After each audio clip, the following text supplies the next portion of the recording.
या ठिकाणी विविध दुकानं लावली जातात। यात महिलांना नमस्कार, आपण पाहत आहात पुणे लाईव्ह न्यूज। पाहुयात आज दिवसभरातील ठळक घडामोडी। आळंदी तालुका खेड येथील इंद्रायणी नदीकाठी भागेश्वरी धर्मशाळा ट्रस्टच्या मोकळ्या जागेत महिलेच्या डोक्यात दगड घालून खून करण्यात आला। ही घटना शनिवारी दिनांक 20 एप्रिल 2024 रोजी सकाळी आळंदी येथे उघडकीस आली आहे। खून झालेल्या महिलेची ओळख पटली नाही। आळंदीमधील इंद्रायणी नदीकाठी भागेश्वरी धर्मशाळा ट्रस्टच्या मोकळ्या जागेत एका महिलेचा मृतदेह शनिवारी सकाळी 8 वाजताच्या सुमारास आढळला। घटनेची माहिती मिळताच पोलिसांनी घटनास्थळी धाव घेत मृतदेह ताब्यात घेतला। महिलेच्या डोक्यावर गंभीर जखमा आढळून आल्या। दरम्यान डोक्यात दगड घालून महिलेचा खून करण्यात आल्याची बाब समोर आली आहे। पोलिसांनी एका आरोपीला अटक केली आहे। महिलेने लग्नाचे वचन मोडल्याने तिचा खून केल्याचे प्राथमिक तपासात समोर आले आहे। ज्ञानेश्वर गजानन इंगाले व 31 राहणार इंद्रायणी घाट आळंदी देवाची, मूळ राहणार कुटीपांगरी, तालुका मालेगाव, वाशिम असे अटक केलेल्या आरोपीचे नाव आहे। खून झालेल्या महिलेची ओळख पटली नाही। पोलिसांनी अवघ्या काही तासांमध्ये आरोपीला अटक केली। आरोपी हा मूळचा वाशिम जिल्ह्यातील असून तो कामानिमित्त आळंदी येथे मागील 2 ते 2.5 वर्षांपासून आला होता। तो मिळेल ते मजुरीचे काम करून आळंदी घाटावरच झोपत असे। दरम्यान मागील काही दिवसांपासून एक महिला देखील आळंदी घाटावर वास्तव्यास आली होती। आरोपी ज्ञानेश्वर इंगाले याची त्या महिलेसोबत ओळख झाली। खुनाच्या घटनेच्या आदल्या दिवशी दोघांनी एकमेकांसोबत लग्न करण्याचा निर्णय घेतला। मात्र त्याच दिवशी ती महिला एका अनोळखी व्यक्तीसोबत फिरताना दिसली। त्यामुळे महिलेवर संशय आल्याने ज्ञानेश्वर इंगाले याने महिलेच्या डोक्यात सिमेंटचा गट्टू मारून तिचा खून केला। आळंदीमध्ये घडलेली घटनास्थळ दिघी हद्दीत असल्याने दिघी पोलीस तपास करीत आहेत। पिंपरी चाकण आणि हिंजवडी परिसरातील 3 अट्टल गुन्हेगारांना एरोडा कारागृहात स्थानबद्ध करण्यात आला आहे। याबाबत पोलीस आयुक्त विनयकुमार चौबे यांनी आदेश दिले आहेत। लोकसभा निवडणुकांच्या पार्श्वभूमीवर या प्रतिबंधात्मक कारवाया करण्यात येत आहेत। चाकण पोलीस ठाण्याच्या हद्दीतील सतीश उर्फ प्रशांत बाबूराव दातार व 21 राहणार खंडोबा माळ, चाकण, तालुका खेड असे कारवाई झालेल्या आरोपीचे नाव आहे। चाकण परिसरात गुन्हे करणारा अट्टल गुन्हेगार सतीश उर्फ प्रशांत बाबूराव दातार हा अभिलेखावरील सराईत गुन्हेगार आहे। त्याने त्याच्या साथीदारांसह गंभीर दुखापत, खंडणी गोळा करणे यासारखे 3 गंभीर गुन्हे केले आहेत। त्याचा स्थानबद्धतेबाबतचा प्रस्ताव चाकण पोलीस ठाण्यातून पाठवण्यात आला होता। शिरूरचे मैदान चांगलेच तापले असून राष्ट्रवादी काँग्रेस पक्ष शरद पवार गटाचे उमेदवार डॉक्टर अमोल कोल्हे यांनी उमेदवारी अर्ज दाखल केला असून येत्या 2 दिवसात राष्ट्रवादी काँग्रेस अजित पवार गटाचे उमेदवार शिवाजीराव आढळराव पाटील हे उमेदवारी अर्ज दाखल करणार आहेत। मतदार गाठीभेटींना जोर आला असून उमेदवारांचे गावभेट दौरे सुरू झाले आहेत। आजी माजी खासदारांची ही लढत राज्यात लक्षवेधी ठरणार आहे। यात कसलेला मल्ल कसे डावपेच टाकतात यावर विजयाचे गणित अवलंबून आहे। नक्की कोणाचे पारडं जड होणार याच्याकडे सर्वांचे लक्ष लागून आहे। जुन्नरमध्ये राष्ट्रवादीचे अतुल बेनके हे आमदार आहेत। राष्ट्रवादीच्या अजित पवार गटाशी ते जवळीक साधून आहेत। आंबेगावमध्ये सलग 7 टर्म आमदार असलेले दिलीप वळसे पाटील हे अजित पवारांसोबत महायुतीत सामील झाले आहेत। खेडमधून राष्ट्रवादीचे दिलीप मोहिते पाटील यांना अजित पवार यांचे समर्थक मानले जातात। शिरूर विधानसभेचे राष्ट्रवादीचे आमदार अशोक पवार यांचे कोल्हे यांच्यासोबत आहेत। भोसरीमधून महेश लांडगे हे या मतदारसंघातील भाजपचे एकमेव आमदार असून ते महायुती सोबत आहेत। चेतन तुपे पाटील हे हडपसरमधून राष्ट्रवादीचे आमदार आहेत। हे सारे आमदार आता कोणाच्या मागे किती ताकद लावणार, आपल्या पुढील राजकीय प्रवासासाठी अंतर्गत काय खेळी करणार, काही छुप्या आणि अंतर्गत खेळी खेळल्या जातील का यावर विजयाची गणिते अवलंबून असणार आहेत। चासकमान धरण उजवा कालवा अत्यंत दुरवस्थेत असून मुख्य कालवा गळका आहे। तो 12 दिवसापेक्षा अधिक दिवस सुरू ठेवला तर आजूबाजूच्या जमिनी उपळू लागतात। त्यामुळे वडगाव पाटोळेतील पोटचारीत कधीच पाणी सोडले जात नाही। त्यामुळे वडगाव पाटोळेसह उजव्या कालव्याला असलेल्या सर्वच गावच्या पोटचाऱ्या सध्या अशा परिस्थितीत असून त्यातून पाणी कधी येणार, जमीन घेतली लाभ क्षेत्र सांगून पण पाण्याचे नावाने कायम शिमगाव होत आहे। यामुळे शेतकरी प्रचंड नाराज आहे। त्यामुळे मोठमोठ्या विकास कामांच्या गप्पा सांगून देखील मूळ पायाभूत विकास आणि पाणी खेड तालुक्यातील शेतकऱ्यांना भेटत नाही हे विदारक वास्तव खेड तालुक्यात पाहावयास मिळत आहे।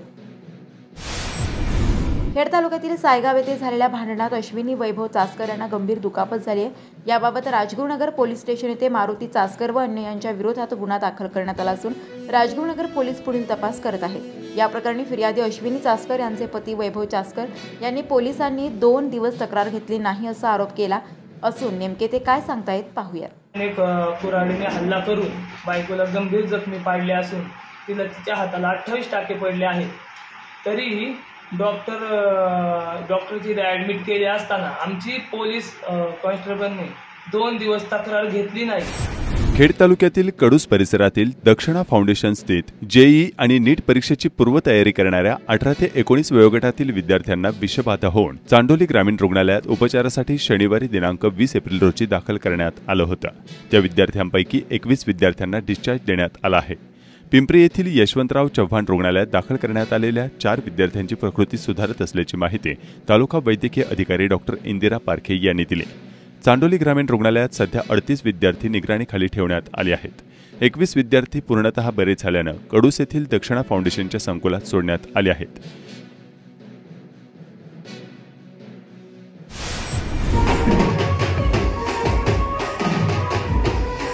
खेड तालुक्यात भगवान महावीर जयंती मोठ्या उत्साहात साजरी करण्यात आली। भव्य मिरवणुका खेड तालुक्यात राजगुरुनगर आणि चाकण शहरात काढण्यात आल्या होत्या।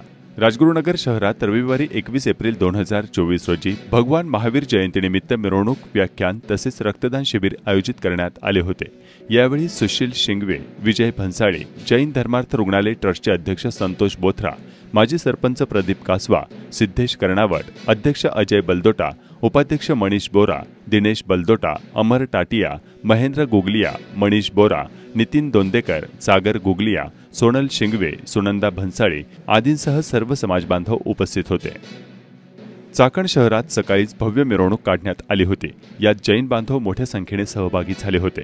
महावीर जयंतीच्या निमित्त प्रतिमेला चाकणमधील दोस्ताना ग्रुप तसेच विविध सामाजिक संघटना यांच्या वतीने पुष्पहार अर्पण करण्यात आला।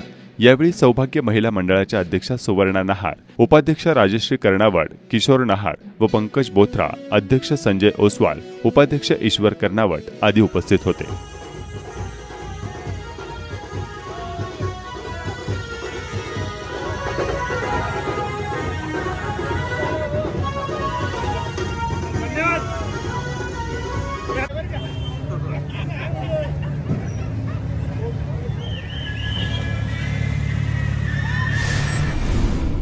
खेड तालुक्यातील कडूस गावात प्रवेश करतानाच कुमंडला नदी पाहावयास मिळते। या नदीतील कचऱ्याने आणि दुर्गंधीने स्वागत होत असून कडूस गाव माझी वसुंधरा अभियान अंतर्गत अव्वल स्थानी असलेले गाव आहे। पण वस्तुस्थिती मात्र प्रत्यक्षात उलट असून गावाचा घनकचरा व्यवस्थापन प्रकल्प नाही की कचरा जागा नाही। त्यामुळे सध्या तरी कुमंडला नदीपात्रात व तेथून पुढे भीमा नदीत हा कचरा येऊन प्रचंड प्रदूषण होत आहे। त्यामुळे गावातील लोक देखील नाराजी व्यक्त करत आहेत।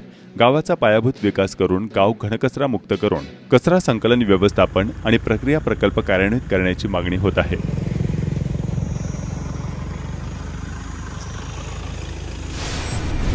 खेड तालुक्यातील पाईट येथे 19 ते 22 एप्रिल 2024 दरम्यान यात्रा सुरू झाली आहे। पहिल्या दिवशी बैलगाडे आणि रविवारी 21 एप्रिल रोजी कुस्त्यांचा आखाडा पार पडला। खेडच्या पश्चिम पट्ट्यातील शेवटची आणि मोठी यात्रा म्हणून पाईट गावाची यात्रा प्रसिद्ध आहे। त्यामुळे मुंबईचे डब्बेवाले देखील खास सुट्टी टाकून यात्रेला येत असतात। यात्रा आयोजक यांनी याबाबत काय सांगितलंय पाहूया। 19 आणि 20 आणि 310 गाडीने भाग घेतला। 1 नंबरला 1,31,000 होतं, 2 नंबरला 1 लाख रुपये, 3 नंबरला 75, 4 नंबरला 51,000, 5 नंबर 31,000। लोकनाट्य तमाशा होता, विठाबा मागणारे 2 ऑर्केस्ट्रा आहे, आज एक आणि उद्या एक ऑर्केस्ट्रा। हां, आणि तिसऱ्या वर्ष म्हणजे 19 गाडीचा नंबर होता, त्यातलं 4 गाडी हे झाले, नाही 5 झाले। निकाली कुस्ती आज कुस्ती निकाली पर 1.5 लाखापर्यंत इनाम आहे। 1.5 लाखापर्यंत 1.5 लाख रुपये निकाली कुस्ती, 10 रुपयापासून तर 1.5 लाख रुपये निकाली कुस्ती पाणी पाजून। खेड तालुक्यातील पाईट येथे अरुण खेंगले यांनी 61,000 रुपये इनामीची कुस्ती अशी निकाली करून उपस्थितांची दाद मिळवली।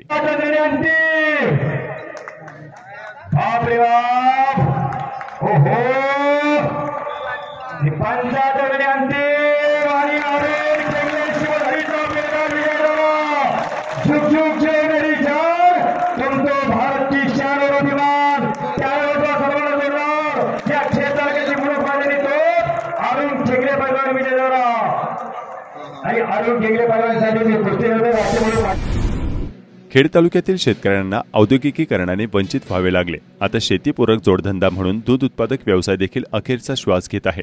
त्यामुळे औद्योगिक क्षेत्रातील शेतकरी आणि शेती संपुष्टात आली आहे। शिंदे वासुली रस्त्यावर असलेल्या अशोक पाचपुते या पशुपालक शेतकऱ्यांनी याबाबतचे वास्तव समोर आणले आहे। उद्योग आल्याने आता शिल्लक गोठे देखील चाऱ्याच्या अभावी काही दिवसात बंद होणार आहेत.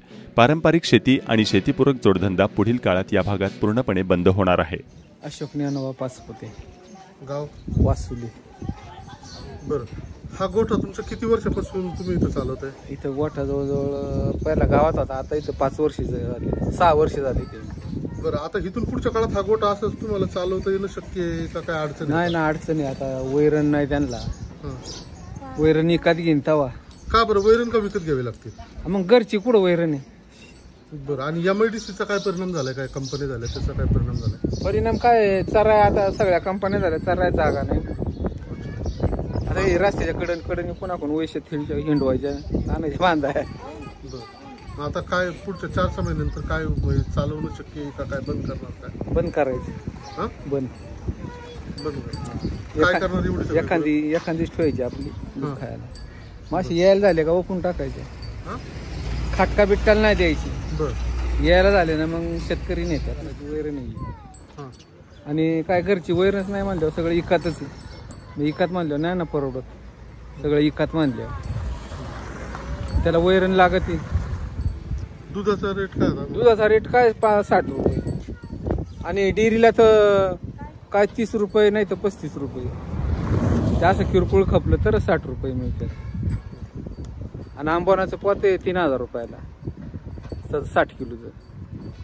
ते जवळजवळ एका महिन्यात 6 पुती लागतात. मग ते म्हशीच्याच दरीची माती दरीला जाते, रुपयाला उरत. आता ही वैरण घेतली त्या आंबोन काहीच राहतच नाही, काही फक्त निकन कष्ट तेवढं शियान पडते नफ्यात. ते बी शियाने इकातच वैरणीचं शियाने, दुसरं काय करतं काही नाही. पुणे जिल्ह्यात दूध उत्पादक शेतकरी आणि डेअरी यांचा विकास देशाचे नेते शरद पवार यांनी 1970 पासून जाणीवपूर्वक केला. तसेच खेड तालुक्यातील शेतकऱ्यांना उभारी देण्यासाठी 50 वर्षांपूर्वी दूध उत्पादक शेतकरी यांचे हित साधायचे म्हणून खेड तालुक्यात वाडा शीतकरण केंद्र आणि नंतर विशेष बाब म्हणून पाईट येथे देखील शीतकरण केंद्र स्थापन केले. खेड तालुक्यातील 3 धरणे दुग्ध विकाससह औद्योगिकीकरण हे काँग्रेस आणि शरद पवार यांच्या माध्यमातून झाले. खेड तालुक्यातील दूध उत्पादक शेतकरी व एकंदर विकास यात शरद पवारांचे एवढे काम कोणीही केले नसल्याची भूमिका जिल्हा काँग्रेस प्रवक्ते ॲडव्होकेट निलेश कड पाटील यांनी पुणे लाईव्ह सोबत बोलताना मांडली आहे. मी ॲडव्होकेट निलेश कड. आज आपण पाईट येथील दूध शीतकरण केंद्र जे कात्रज दूध डेअरीचं, तर तिथं आहोत. काय झालं की काही लोक म्हणतात पवार साहेबांनी काय केलं, तर मी सांगू इच्छितो की या खेड तालुक्यात, मी जिल्ह्याचं किंवा राज्याचं किंवा देशाचं सांगणार नाही, पण ह्या खेड तालुक्यासाठी पवार साहेबांचं काय योगदान आहे. तर हे जे पाईटचं चिलिंग सेंटर आपण पाहतोय आणि वाड्याचं, तर हे पवार साहेबांनी त्यावेळेस आपल्याला दिलं. पवार साहेब राज्याच्या राजकारणामध्ये 67 पासून ज्या वेळेस सक्रिय झाले, त्यानंतर त्यांनी पुणे जिल्ह्याला जाणीवपूर्वक, म्हणजे खेड तालुक्यात ते मुख्यमंत्री असताना MIDC आणणे, MIDC रुजवणे, दुधासाठी आपल्या भागात चिलिंग सेंटर उभारणे. जेव्हा पवार साहेब 70च्या दशकामध्ये 70-72ला जिल्ह्याचे पालकमंत्री होते, त्यावेळेस त्यांनी वाड्याचं चिलिंग सेंटर दिलं आपल्याला. नंतर पाईटचं करा, इकडं दूध संकलन वाढायला लागलं, मग पाईटची मागणी व्हायला लागली. परंतु त्यावेळेस इंदोरीला चिलिंग सेंटर असल्यामुळं एरियल डिस्टन्स 20 किलोमीटरच्या आत हे पाईट गाव येत असल्याने ते होऊ शकत नव्हतं. शासनाचं धोरण होतं. पण तत्कालीन जे आमदार होते आपले रामभाऊ कानगेजी, हे आजही हयात आहेत आणि ते सांगू शकतात याची वस्तुस्थिती काय. तर मोटरेबल डिस्टन्स काउंट करून हे विशेष बाब म्हणून पवार साहेबांनी या खेड तालुक्याच्या शेतकऱ्यांना दुधाचं नुकसान होऊ नये म्हणून हे पाईटचं चिलिंग सेंटर दिलं. आणि हे दिल्यानंतर आपल्याला आता माहिती आहे की कोणाकडं कात्रज दूध डेअरीचा सगळा कारभार आहे. मग आज आपण काय याची परिस्थिती झालेली, सगळं घाण झालेली. यांनी काय केलंय, कात्रजला दूध डेअरी, त्याच्या वीज बिलात माफी यावी म्हणून इथं सोलर पॅनल टाकले. मग इथं आमचं म्हणणं आहे की ह्या जागेच्या मागं भामा आसखेड धरण आहे. या भामा आसखेड धरणाच्या जवळ एखादं डायरेक्ट प्लांट का नाही चालू केला गोवर्धन सारखा. जर तुमच्याकडे आता पवार साहेबांनी ह्या यंत्रणा उभा केल्या, मग इथं गोवर्धन सारखा एखादा प्लांट पाहिजे होता. 15 वर्षांमध्ये जे लोकसभेत ओरडत होते, त्यांच्या इकडे 15 वर्षांमध्ये गोवर्धन सारखा प्लांट तयार होत होता. त्यांनी म्हणायचं नाही इथं बाबा करा, किमान तुम्ही सजेशन तर द्यायला पाहिजे होतं. मग माझं काय म्हणणं आहे की आज पवार साहेबांच्या दूरदृष्टीतून त्यांच्या जेव्हा राजकारणाची सुरुवात होती तेव्हा त्यांनी हे निर्माण केलंय. तर पवार साहेबांकडे जर हे सगळं गेलं तर पवार साहेब निश्चित काहीतरी कल्याण करू शकतात असा युवकांना एकदम विश्वास आहे, ठाम विश्वास आहे. आणि तुम्हाला सांगतो आज इथं पाण्याच्या आपल्याकडे मुबलकता खेड तालुक्यात जास्त आहे, पण तिकडे कोंडापुरीला जिल्हा दूध डेअरी संघाने कोंडापुरीला पशुखाद्य कारखाना काढला, मग इथं सोलर काढलं. मग खेड तालुक्याने नुसतं तापायचं आणि यांची बिलं कमी करायची कात्रज डेअरीची. मग इथं का नाही आमच्या शेतकऱ्यांना पशुखाद्य एखादा कारखाना दिला. आमच्या तालुक्यातील दूध संकलन 20,000च्या आसपास आहे, पण दुर्दैव असे की इथं अमूल आली, आता खाजगी डेअऱ्या आल्यात, बाहेरच्या डेअऱ्या आल्यात, यांच्याकडे दूध डायव्हर्ट व्हायला लागलं आणि शेतकरी मारायला लागलाय. कात्रजच्या सांगा बरं तुम्ही काय, ते नुसते म्हणतात आमचं हे ते. अहो त्या पशुखाद्यामध्ये जुन्नरला कोंडापुरीचं जे पशुखाद्य कारखाना आहे त्याच्यामध्ये कावळा निघला मेलेला, उंदरं निघली, लोखंड निघलं, शेतकऱ्यांना त्रास किती होतो. म्हणजे स्वच्छता नाही, काय नाही. मग ही 15 एकर जागा पाईटची आहे, इथं का नाही चांगलं काम होऊ शकलं? कुणी अडवलं होतं? हा आता जे काय ह्याच्यावर कारभारी, त्या कारभाऱ्यांना कुणी सांगितलं की बाबा तुम्ही करू नका? हा शेतकरी मेल्यावर त्यांना जाळायला फक्त लाकडं न्यायची का? त्यांच्या दुधाचा प्रश्न का नाही सोडवला? आज तुम्हाला सांगतो 5 रुपये अनुदान या सरकारने जाहीर केलं म्हणतात आणि म्हणतात की ज्यांचे ऑनलाईन टॅग आहे त्याच शेतकऱ्यांना आम्ही अनुदान देणार. मग ज्यांची जुनी जनावर आहे मग त्यांनी काय करायची? ती कसं आहे का द्यायची का गाढवाचं दुधाला 50 रुपये अनुदान आहे असा? म्हणजे गमतीचा भाग सोडून द्या, पण जी गाय पाळतात लोक शेतकरी आमचे त्यांना 5 रुपये अनुदान घोषित केले ना. आता अनुदान द्यायची वेळ आली तर म्हणतात तुमचा टॅग ऑनलाईन पाहिजे. मग टॅग ऑनलाईनला 500 रुपये खर्च करायचा का? हे द्या. जे काय तुम्ही निर्यात बंदी केली ती उठवा, कांद्याला योग्य भाव द्या, शेतकऱ्यांच्या बाकीच्या दुधाला अनुदान द्या. ह्या मागण्या केल्या तो नुसतं तुम्ही शेतकऱ्यांकडे येऊन बसायचं, बोलायचं, झालं हा विकास, इथं 2 लाखाचा रोड टाकला, तिथे हे केलं. अरे 15 एकर मध्ये तुम्ही काय नियोजन केलं? शेतकऱ्यांना हा जोडधंदाचे ना उद्योग. मग नुसतं हे शीतकरण केंद्र बघायचं काय? त्याच्या सडलेल्या टाक्या, कुत्री दूध हे करतात, चाटीत बसतात. सगळ्यात वाईट म्हणजे हाईट तुम्हाला सांगतो यांचा कारभार कसा चालू आहे. पाईटच्या चिलिंग सेंटरला माग 500 मीटरवरही धरण नसेल, त्या धरणातून पाणी नाही. धरण केलंय महापालिकेला पूज्य, आता ते कुणी केलं आपण सांगायची गरज नाही. आणि पाईटची स्मशानभूमी का तिथून हे पाणी उचलतात, ते अशुद्ध पाणी इकडे उचलतात. आता तेच मिक्स करतात का काय तेही कळत नाही. माझी विनंती आहे की तुम्हाला पाणी जरी मिक्स करायचं झालं तरी ते बामाचगडचं पाणी पाजा लोकांना. ते किती घाण झालेली ती विहीर, अशुद्ध पाणी पाजताय लोकांना. काय चाललंय म्हणजे हा कारभार फक्त येऊन गावात भाषणं टाकून लोकांना म्हणायचं हा आला का तो आला का. नियत साफ ठेवायला लागते राजकारणामध्ये, काम चांगलं करावं लागतं. हे पवार साहेबांचं काम आहे.